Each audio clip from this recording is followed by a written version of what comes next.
placer para nosotros recibir en nuestro espacio Visión Integral al licenciado Alejandro de Jesús, quien es economista, presidente del Colegio Dominicano de Economistas, es coordinador técnico del Departamento de Desarrollo Provincial del Instituto Nacional de Aguas Potables y Alcantarillados, INAPA, profesor universitario, da clases en varias universidades, AP, UNFU, UNIBE, OIM. Además, durante 20 años, ¿no?, ha ejercido la docencia, ¿no? Laboró durante 23 años en el Banco Central de la República Dominicana y hoy lo traemos en calidad de presidente del Colegio Dominicano de Economistas. Así que para nosotros es un placer recibirlo en nuestro espacio. Sí, muchísimas gracias, Juan José, nuestros amigos. Bueno, este es un programa muy visto por los economistas y estamos por aquí. De vez en cuando hacemos algo, tratamos esos temas, ¿no? Sí, sí, así mismo. Bueno, usted recién, hace unos meses fue electo presidente del Colegio Dominicano de Economistas, un colegio que, bueno, se había mantenido sin elecciones varios años. Varios años. El mismo presidente había repetido, pero sin un proceso, me parece, ¿no? Sí, exactamente. Y usted entonces decidió competir y salió airoso, triunfó en ese proceso. ¿Bajo qué promesa usted llegó? ¿Y cuáles son los planes que usted tiene para el colegio? Porque es uno de los colegios que la ley no tiene una ley de colegiatura. Sí, no tiene una ley de colegiatura, Sí, pero tiene un decreto. Pero tiene un decreto. Del presidente Antonio Guzmán. Donde un quedaron decreto. ahí bien establecidos una serie de aspectos que nunca el Colegio de Economistas Ha hecho, digamos, acopio. Derecho, acopio de establecer lo que ese decreto ahí. Mire, yo lo ¿verdad?, conocí. y consigna eso. Sí, también tiene todavía un decreto también anterior a ese, del doctor Balaguer en los años 70, precisamente. Correctamente, correcto. Que fue el que dio, diríamos, basado en la ley de organizaciones sin fines de lucro de la época, pues entonces bajo esa ley se emitió ese decreto reconociendo al Colegio Dominicano de Economistas. Es decir, desde los años 70 el Colegio Dominicano de Economistas viene en sus afanes. Sí, y sobre todo el de don Antonio Guzmán está redactado en términos de ley prácticamente. Prácticamente es una ley. Hay Prácticamente que cambiar es una poca ley. cosa. Hay que cambiar poca cosa ahí, en los aspectos del punto de vista legal. Aquí surge una pregunta, Juan José, y es que lo que son las asociaciones de profesionales, yo creo que la que más ha estado, digamos, en una posición de poca presencia. Dormida, vamos a decir dormida. Es esa de Porque los tuvo economistas. un tiempo, que Alejandro Sí, lo va a explicar exacto. ahora, donde el colegio tenía mucha presencia. Sí, Vamos, donde los economistas del profesional que tienen mayor presencia en términos de los medios de comunicación. Sí, así mismo debería ser, porque como dicen, la economía o lo económico nos toca a todos, Así es. desde que nos despertamos hasta que nos acostamos, y todavía acostado está corriendo la parte económica de la vida. Bueno, realmente el colegio tenía un buen tiempo, como muy bien ustedes señalaron, casi sin actividad. Y diríamos, se realizaron elecciones en junio y finalmente asumimos la presidencia del colegio bajo varios criterios, diríamos algunos criterios muy internos, que era el de tratar de retomar el camino del colegio, organizando la oficina, listando de nuevo a los economistas, organizando los archivos, diríamos lo elemental casi, porque hasta eso estaba un poco desorganizado. ¿ese local es propio o alquilado? Es alquilado, exactamente. Entonces, ese diríamos es un primer momento. Cuestiones reivindicativas, comenzar a trabajar en cuestiones reivindicativas, actualización de los economistas en su formación, búsqueda de bienestar, de algún nivel de bienestar, pensiones y jubilaciones, que por cierto vi que motiven a los economistas a participar en el Senado aprobó cerca de 900 pensiones para los profesionales del sector agropecuario.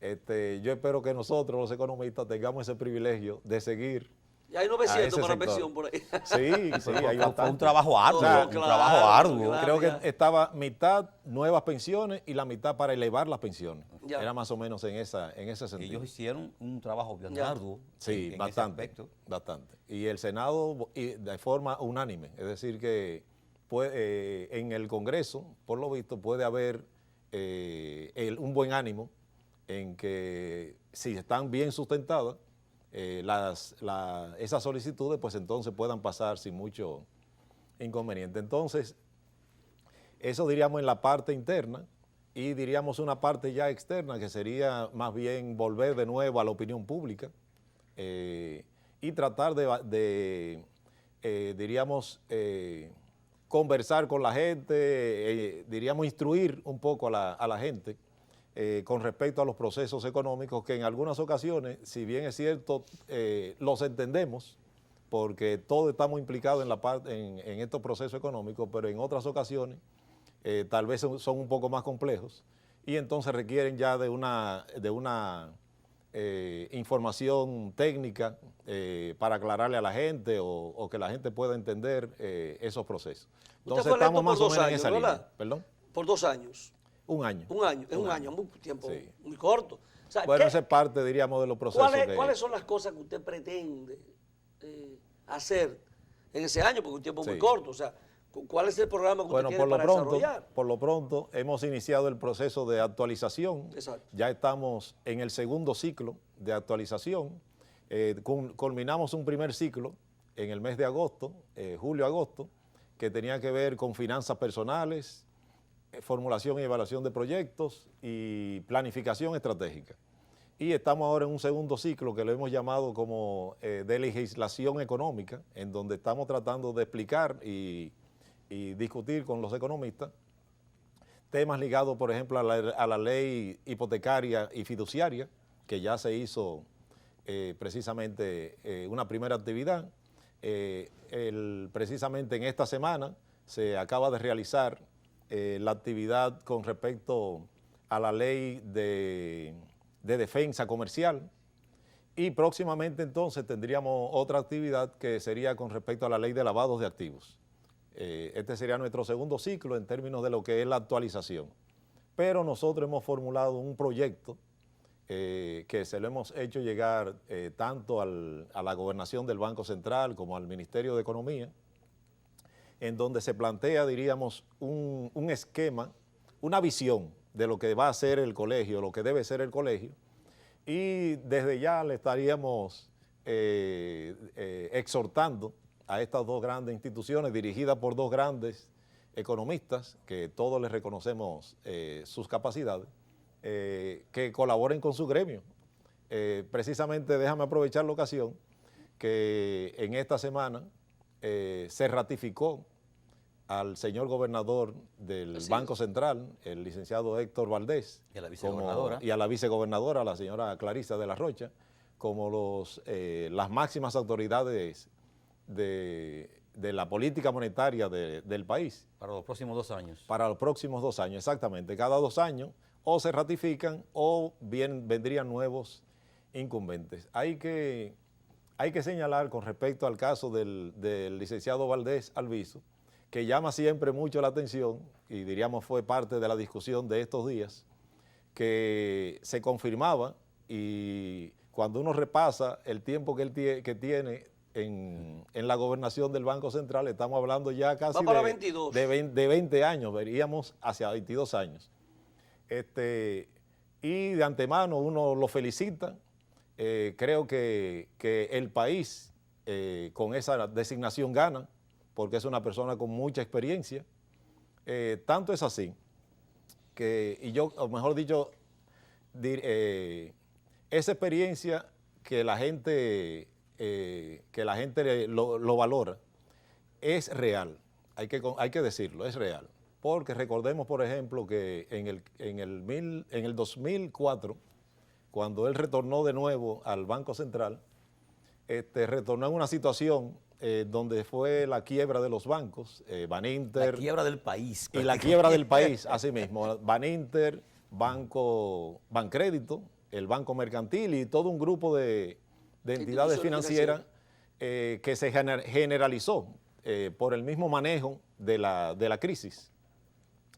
Y desde allá, diríamos, se comenzó toda una política en el Banco Central de ir implementando, ir acercando la política monetaria a lo que se define como metas de inflación, que finalmente, 8 años después, el Banco Central lo asumió como parte de su política, como la estructura, la espina dorsal de la política monetaria. Hasta esa fecha, diríamos, estaba lo que eran las metas monetarias, en donde el medio circulante, y uno se recuerda cuando era estudiante, esas eran de las variables principales. Exacto. Que todos seguíamos: medio circulante, emisión monetaria, oferta monetaria, porque la política monetaria estaba basada en esos instrumentos, en esos indicadores y en esas herramientas.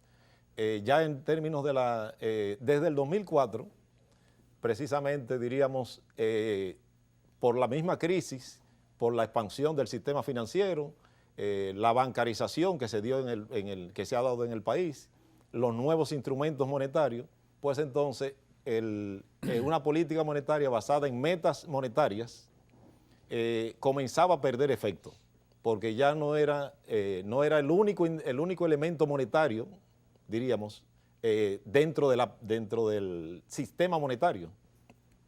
Y entonces ahí el cambio hacia lo que hoy conocemos como meta de inflación, que es, diríamos, la espina dorsal de la política monetaria en la actualidad. Y un elemento importante, escúcheme ahí, es lo que ha sido el proceso de fusiones y adquisiciones bancarias en el país. Exacto. Que eran procesos muy delicados antes a la crisis, y ya hoy día es como se ve algo, sí, ya sea algo normal. Sí, algo normal. Ya normal, que no trae especulaciones a la población, ni sospecha de que hay una crisis, sino que ya es un proceso normal de negocios que se da entre los bancos. Sí, yo creo que en sentido general, yo creo que la gente está bien madura y consciente de que hay un manejo diríamos, de la política monetaria y la política fiscal, en este caso también, de bien prudente, consciente. Bien, ¿y por qué usted se dirige básicamente a esas dos instituciones? Usted habla del Ministerio de Hacienda y el Banco Central, y no habla de otras instituciones, no sé por qué. La superintendencia de banco. No, claro. Cuando uno tal vez dice política monetaria, está englobando no me refiero que son esas dos instituciones a las cuales ustedes se han acercado. Ah, ok. Bueno, con respecto a eso, realmente nos hemos acercado a varias. Mencioné esas dos porque están dirigidas por economistas y diríamos son de los símbolos de todo economista aspira. Usted está todo economista aspira siempre. Excluyente. No, imposible. Excluyente, o sea, lo que no está en economista. No, imposible.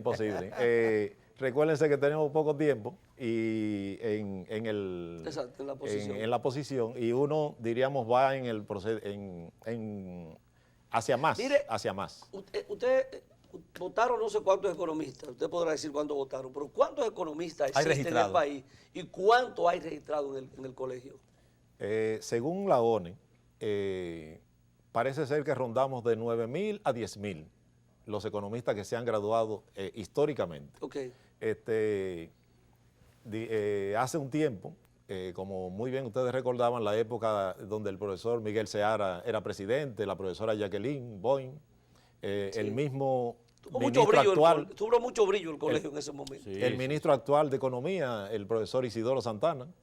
Pues entonces la matrícula del colegio rondaba cerca de los 900 economistas.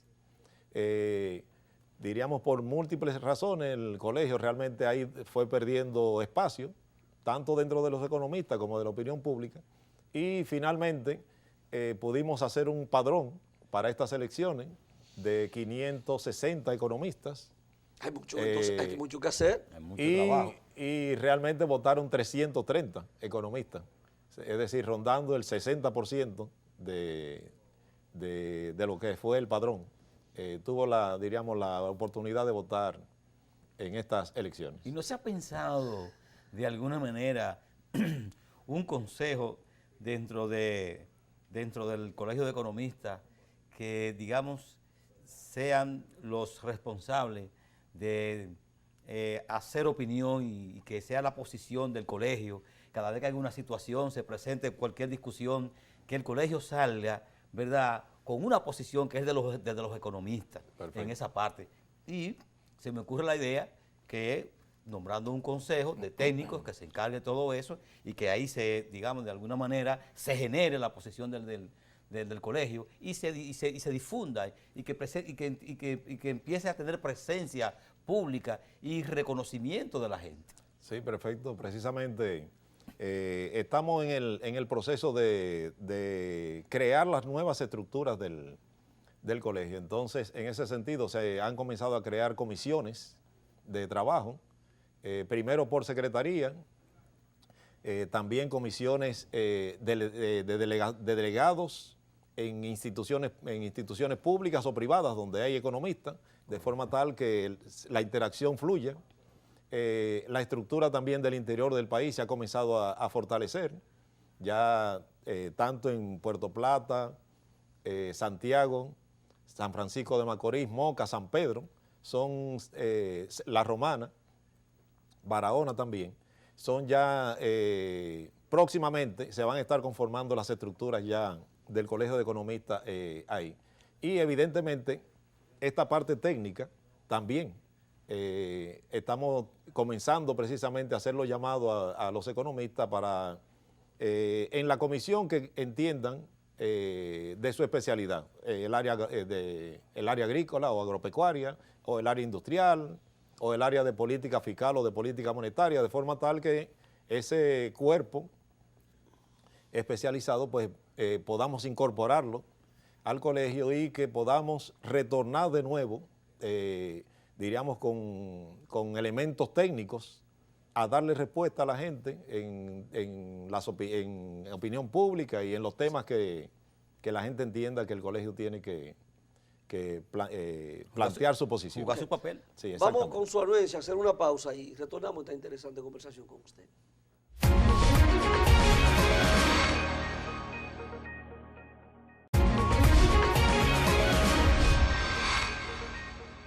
Continuamos conversando con el licenciado Alejandro de Jesús, presidente del Colegio Dominicano de Economistas. Una breve evaluación así del comportamiento de la economía dominicana, ¿cómo ustedes del colegio están mirando lo que está ocurriendo en la economía dominicana? El desempeño de la economía. Exacto, el desempeño.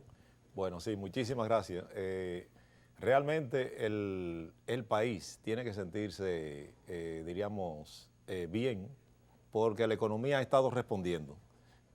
Todos los indicadores dicen que la economía va hacia adelante, 6%, casi un 7% en el caso de la medición del Producto Interno Bruto. Y vemos que precisamente la economía está respondiendo, diríamos, a los estímulos que desde tanto la política fiscal como la política monetaria se realizan. Recordemos que, por ejemplo, el año pasado, a mitad del año pasado, hubo un cambio de la política monetaria y la política fiscal porque el primer semestre del 2017 los indicadores estaban diciendo que estaba empezando un proceso de reducción del ritmo de crecimiento de la economía. Y en julio, agosto, rápidamente, diríamos, se armó como un paquete desde la política monetaria, muy particularmente, de reactivación económica, y cerramos el segundo semestre del 2017 bastante bien, diríamos cercano a un 5%, y todavía se siente el ritmo de crecimiento, el empuje del ritmo de crecimiento en este primer semestre del año. Y todo parece indicar en los primeros meses del segundo semestre, la economía sigue caminando hacia adelante. Eso es importante porque nosotros, si bien es cierto, estamos, y lo hemos dicho en algunas ocasiones, estamos comprometidos y el país debe estar comprometido con la estabilidad macroeconómica y que esa estabilidad macroeconómica genere crecimiento, permita que en los flujos de la economía se desarrollen eficientemente, pero también... uno de los cuestionamientos, la dice, hay crecimiento, pero... precisamente a eso iba. Y el desarrollo, el sector dice, no lo sentimos. El primer requerimiento que uno siempre tiene que pedir es que la economía crezca, porque en la medida en que el pastel, crece, pues las posibilidades de que le toque a cada quien una partecita del bizcocho, pues se hace real. Pero, y es parte del cuestionamiento que siempre se realiza cuando se habla de que la economía creció, de que hay un sector, por lo visto, de la población que dice pero yo no lo siento. No me llega lo el siento crecimiento. como... Entonces, yo creo que eso sí, en esta etapa, sí debe ser un elemento de revisión.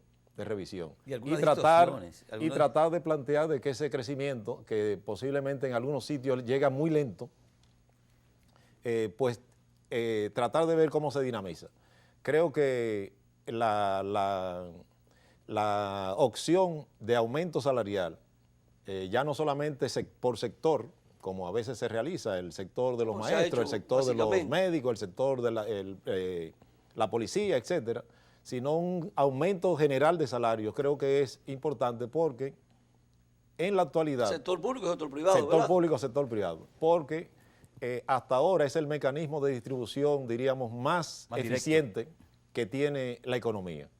Se podrán hacer muchos planes de apoyo, diríamos, de bienestar, pero el mecanismo del salario es realmente el más eficiente y el que más rápidamente, distribuye una parte de esa riqueza. Sin embargo, tenemos algunas distorsiones. Por ejemplo, en la actualidad, nosotros tenemos una sobreproducción de pollo y sin embargo el precio está altísimo.